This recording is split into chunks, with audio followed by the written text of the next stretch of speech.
हमारे साथ दो खास मेहमान कार्यक्रम में हो रहे हैं शामिल, अविनाश गोरक्षक साहब और मेहुल कोठारी साहब। आप दोनों का बहुत बहुत स्वागत है। अविनाश जी, सुप्रभात, करें शुरुआत। बताएं sir, long term pick.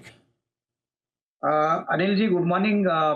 Long term pick हमारी ऑटो कंपोनेंट कंपनी है, जो हमने आपके चैनल पे पहले भी कही है। श्रीराम पिस्टन्स हमारा लॉन्ग टर्म पिक रहेगा।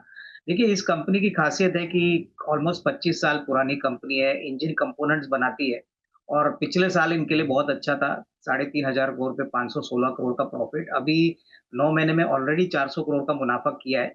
हमको लगता है कि करीबन 550 560 करोड़ का प्रॉफिट इस साल आएगा। सबसे बड़ी बात, अभी जनवरी में इन्होंने एक इटालियन कंपनी ली है, ग्रुपो एंटोलिन, जो बेसिकली एक रेडी बिजनेस कंपनी को देता है। करीबन 1200 करोड़ का रेवेन्यू है। यहाँ पे जो कस्टमर्स ये कंपनी कैटर करती है, बड़े-बड़े कस्टमर्स है, जैसे महिंद्रा हो गया, टाटा हो गया, वोल्क्सवैगन हो गया।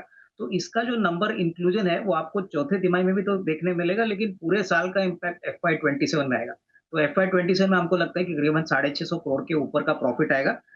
हमको लगता है कि इस लेवल से अगर कोई खरीदता है तो करीबन 3450 3500 का टारगेट प्राइस अगले 12 से 15 महीने में मिलेगा। तो बहुत ही अच्छा विकल्प है, यहाँ पे निवेश करें। आइए अविनाश जी से जानते हैं श्रीराम पिस्टन के बाद उनकी पोजिशनल पिक बताएं सर।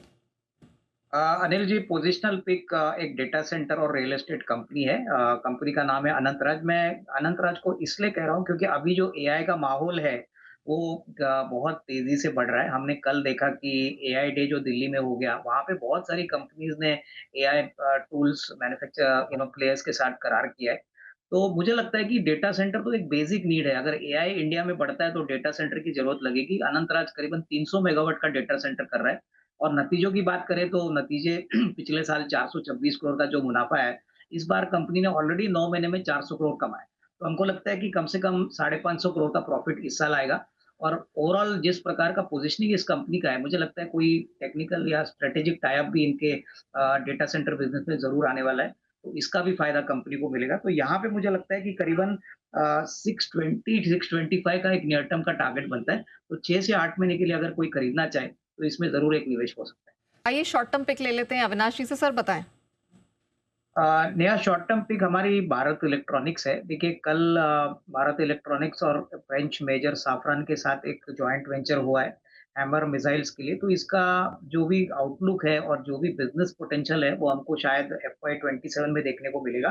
बट ओवरऑल चौथी क्वार्टर में नॉर्मली हमने देखा है कि एक अच्छा रिस्क रिवॉर्ड बनता है।